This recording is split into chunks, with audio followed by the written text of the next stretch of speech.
زمارونو ظلم به بالکل نه کوي. پلار په زوی، رور په رور، ګاونډي په ګاونډي، خاون په ښځه، ښځه په خاون، انګور په خواښې، خواښې په انګور، زیاتې به نه کوي. نن سبا چې د چا وس رسي که ګاونډي په ګاونډي ظلم ورسره کوي، چې وس یې بر شو خواښې په انګور، انګور خواښې. ډېر مسایل را دي. بیا انګور د دا نه بدماشه جوړه کړي او په خواښې ظلم کوي. خواښې غریبه بوډۍ وي، محتاجه یې ورته که نه، دا له دا نه بدماشه جوړه کړي او ظالمه جوړه کړي چې دا خو زما لاس ته ناسته ده. ته چې د چا ښځې او د چا د وجې نه مزې کې، هغه د چا نه پیدا دی. ظالمې ظلم ولې کې؟ او زوی ورته لمسی، خاون لمسی، د خواښې غریبه د بوډۍ ده، د خولې نه چې یو پوټې غوندې خبره وځي، نو دا ظالمه ورته خاون لمسی. او کله داسې ظالمان مې لیدلي چې خپله بوډۍ مور یې موالې ده او خپل بوډا پلار یې موالې ده. دا ظلم یوازې دا نه دی چې ټوپک سړی راوالي او بل پې ولي، دا ظلم خو بلا مرتبې دي. نو دا که انګور خاون لمسی مور ته او د یوې نه ورته سل جوړی او یا خواښې کنځي، دا انګور هم ظالمه ده. دا چې کله بوډی شو دغه چل به ورسره کېږي. دې وخت کې خو ته ځوانۍ په جوش کې، دې وخت یو خاون په تا مهربان دی نو په ځان نه پوهېږي، الله به درنه دا بدل اخلي پرېږدي چېرته بیا. یاد وساتئ زما وروڼو چې کم هلک په هلکانۍ او په ځوانۍ کې کم ظلمونه کړي دي، یا کمې پیغلې چې په خپله ځوانۍ کې څومره ظلمونه کړي دي، که دا هلک بوډا شو، دا پیغله بوډۍ شوه، حقه چل به ده سره په بوډاوالي کې کېږي. بعضې خواښې هم په انګور ظلم کوي، بعضې موږ ته راځي د جینۍ بچي نه کېږي، نو د بچي خو د خدای په لاس کې دي. نو دا خواښې وله پیغورونه وایي تا بچي راونړله او تا داسې او ته دا نه بچي د دې اختیار کې دی چې راونړله او ته جینکۍ راوړی ولا کان نه راوړی. نو دا دې د چا خوښې چې د مالې جینکۍ پیدا شي.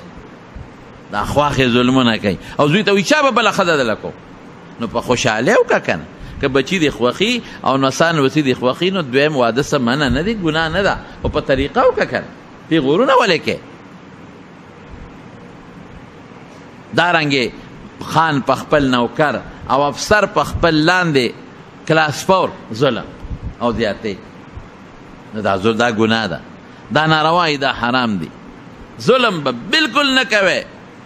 د ظالم سره الله مدد نه کوي او د مظلوم ډېر زر رب العالمین مدد کوي، ډېر زر. یو سوداګرو پخوا خو د شړې علاقې به وي او پیاده مزلې به وي او د څاروو، نو دې په لاره یو علاقې ته تلل، تجارت سامان هم ورسره و. نه خو په قافلو کې خلک تلل، د قافلې سره ځان ملګري کو. نو یو سړی وله راغی کوم علاقه کم خوا ځې؟ وی پلانکۍ ته. یاره وی ما ځان سره بوځه کرۍ به درکړم، او دواړه به سره ملګري م یو، لارم ما ته معلومه ده. د پې داسې د عاجز مسکین ګمان وکړه د سوداګر هم وی چې دا خو قریب هم ته والم او د لارې ملګري به مې هم شي، او زو به اوس هم داسې بعضې خلک کوي، په کرۍ په بانه باندې موټر ته وخېږي او چې شړې ته یې بوځي نو ډرایور هم مړ کړي او موټر هم ته وتښتي. د دې سړي دا نیت و، ورسره سور شو قریبه درکه موضوع به چې روان شو یو دوه لارې وې. نو دا هلک دې سوداګر ته وایي چې په دې لار لاړ شه، او ته وایي دا ما ته نه معلومه، زه خو همیشه په دې لاره ځمه. وایي دا بله ما ته معلومه را، دا لنډم ده او په دې ستا د څاروي ګیام شته او سور هم دی، په دې به لاړ شو. سوداګر وایي چې دا بس ټیک ته روان شو، تلل په هغه لاره باندې تلل، هغه په یو ناګهاني خطرناک ځنګل ختمه شو. لکه دا دې په کومه راوستم، بس هغه سړي ټوپ کړې ده څاروي نه، د اس نه، او چاړه ورسره وه، هغه یې راوویسته او دې سوداګر مټ نه ونیو، لاندې راوغورځول. پرېږدم دې چېرته؟ سوداګر وایي چې دا خو زه په جنجال اوړېدم، دا خو په ډاکو اوړېدم. هلکه بس داسې کار دی چې څه غواړې ما سره کمې پیسې دی هم واله، او چې کوم د تجارت سامان دی هغه هم واله، او ما ته غږ مه کوه ما پرېږده. نه ویل اول به تا وجنم، دا چې تا پرېږدم خو ته ال وې. لومبې به تا وجنما او د هغې نه پس به سامان د نالم. بس سوداګر خو پوه شو چې دا خو زما مرګ راغی. نو ډاکو ته وایي ښه داسې وکړه ما پرېږده چې یو 2 رکاته مونځ وکړم چې مې وجنې چې اخر کې خو یو 2 رکاته مونځ وکړم که نه. هغه وی زه وکړه وي دا مخامخ کپري نه د خلکو دا مې ټول وجلی دي دا ډوکي نه دا مې او دوی مونځونه کړي دي ما نه دي مانځه دوی نه دي خلاص کړی. ځکه ته مونځ کوې او ستا یو اخري هغه ارمان دي پوره به چې خو مونځ دې ما نه نشي بچ کولی. دې غریب مانځه ته ودرېده. انسان وس خو همدغه دی چې بیمار شي یا ګیر شي نو الله ته به چغه وایي. بل خو زمونږ څوک نشته که زمونږ دی خو زمونږ رب دی که الله دی. د غریب چې مونځ شروع که صورت فاتحه ووی او صورت وی تیر شو یو آیات ولا خوله له راغی امن یجیب المضطر اذا دعاه چې یو سړی محتاج ای او الله ته چغه وی څوک دی بې د الله نه چې بچ به کی بې د الله نه څوک نشي بچ کول. دا آیت یې د خولې نه ووته او ناګانه ټک ټک ټکار شروع شو. دی اوس مونځ کوي او ټکارو سره ناګانه یو شرق شو چې د راوګرځېده نو یو شهسوارو په اس باندې سورو نیزه ورسره وه او بس نیغ راغی د اس نه راکوشو او دغه ډاکو یې په نیزه باندې ښه مضبوط وو او چې د نیزې نه یې سینګ ویوه ویې غورځو نو اور پې بل شو په دې ډاکو باندې وسوځېد مړم شو سوځېد. دې سوداګر زر هغه سړي ته ور مخکې شو خدای د سره خو که ته څوک یې زه خو دې د غمه بچ کړم ډاکو ظالم خو زه وجلم د دنیا نورم وجلی دي زه خو د غمه بچ کړم. وی زه دې آیت امن یجیب المضطر غلام یم وی زه په اووم اسمان کې هم چې تا خدای ته چغه ووالې نو الله وی زه اسمان فرشته یم. الله وی څوک به د مدد له لاړ شي نو ما دله ځان راورسوه.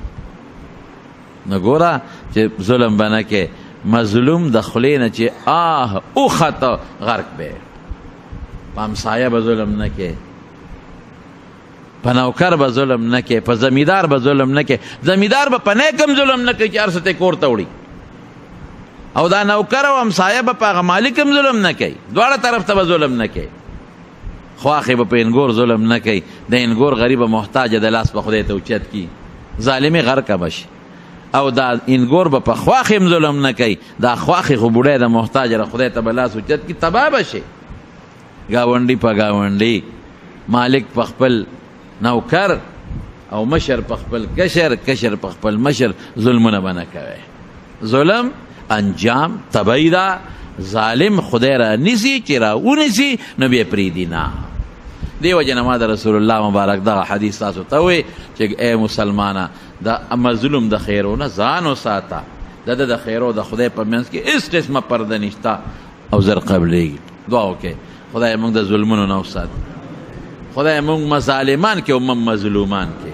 خدای مم ظالمان کې او مم مظلومان کې. الله مم ظالمان کې او مم مظلومان. بعضې دوستان حج روان دي زموږ نیاز علیم روان دی خلیفه صاحب حج روان دی په غریبۍ کې زموږ د حاجي صاحب هم روان دی. دا زموږ 2 کسان خو دلته ناست دي نور ملګري په دې جمع کې شته چې هغه هم روان دي د حج له. دعا وکړئ چې څوک هم حج له روان دي. زموږ د دې جمع ملګري ارشاد هغه هم پرون تللی دی رسېدلی بی. زموږ یو بل ملګری د مصباح جي صاحب تخبه هم پرون تللی دی ما ته اوس ټلیفون وکړه رسېدلی یم. چې څومره ملګري حج له روان دي الله ته په خیر او په خوشحالۍ ورسوي. او زموږ د دې جمع د ملګرو ته خو دعا وکړئ یا د دې خو ډېر په غریبۍ کې دا زموږ د دې جومات خدمت کوي خدای پې مهربانه شو. د دې ستاسو د دې جومات خدمت کوي خادم دی او غریب دی الله پې مهربانه شو. زموږ د حاجي صاحب چې څومره ملګري په دې جمع کې ناست دي او حج له روان دي الله دې په خیر ورسوي. الله په خیر یې ورسوي په عافیت یې ورسوي او الله هلته ولا د عبادتونو توفیق ورکړي چې کم تلی دی او څوک دی او اراده لري خدای ته ولا د قبول شوي عبادتونو توفیق ورکړي. الله د قبول شوي عمرو توفیق ورکړي. د قبول شوي طوافونو توفیق ورکړي. الله د قبول شوي منځونو درودونو ذکرونو توفیق ورکړي او ته هلته روغ صحتونه نصیب کړي او خدای ته حفاظت وکړي او ته په خیر او عافیت واپس ورسولی کې دلته د بچو حفاظت وکړي. حج چې څوک هم ځي چې دا څومره پیسې لګوي د دې ولا خدای بدل ورکوي. الله ته ولا دغه پیسو اجر او بدل په دنیا او په آخر کې ورکوي. او زمونږ یو حاجي صاحب دی هغه خدا دې د والد صاحب دپاره ځي الله دې د حج د پلار دپاره قبول کړي او الله دې دغه په غاړه خلاصه کړي، هغه له خدای د آخرت اجرونه ورکړي. او چې کم ملګري تللی دي خدای د هغې مل ته حفاظت وکړي. او چې څوک روان دي ارادې لري نو خدای پاک د هغې هغه ارادو له پروردګار عملی شکل ورکړي. یو دوه ملګري نورم دي هغې خلاصه منظوري نشته خو اراده شته او څه محنت کوشش یې شروع کړی دی. دعا کوي چې خدای هغې ته ویزې د حج ولګوي، د زړه د اخلاص نه دعا کوي چې خدای ورته د حج ویزې ولګوي. او دلته زمونږ په دې ګاونډ کې د شیر لالا کور والا بیمار ده، الله دې ولا روغ صحت ورکړي. او نور څه مریضان هم دي زمونږ په دې ګاونډ کې او په دې نږدې کندو کې، الله یې ټول له شفا ورکړي، خدای مریضانو له شفا ورکړي، خدای قرضداران د قرض نه خلاص کړي. زمونږ یو بل ملګری دی جمعې مانځله کله راځي، د هغه کارخانو مارکیټ نه مور یې نه جوړه ده، الله دې ولا شفا ورکړي. خدای چې څومره بیماران دي شفا ورکړي. خدای چې زمونږ د جومات ته د لرې لرې ځای نه څومره خلک راځي په یو یو قدم اجر ورکړي، د ډکو لاسونو سره یې واپس کړي. او د دې جومات خپل مقتدیان چې کوم د دې کلي خلک راځي خدای دوی خدمت هم کوي د دې میلمنو او زمونږ د دې میروغ نه او د دې علاقو نه را روان دي په دې ګرمۍ کې. الله ټولو له اجر برکت او خوشحالۍ ورکړي. خدای ټول د بیت الله حج له بوتلېږي، الله ټول د بیت الله حج له بوتلېږي. ما زنانه دي هغې هم دعاګانې غوښتې دي، خدای دعاګانې قبولې کړي. خدای موږ د ذلت او رسوایۍ نه وساتي، خدای زموږ حفاظت وکړي، زموږ د ایمان حفاظت وکړي. خدای زموږ پریشانۍ په خوشحالو بدلې کړي، الله زموږ پریشانۍ په خوشحالو بدلې کړي.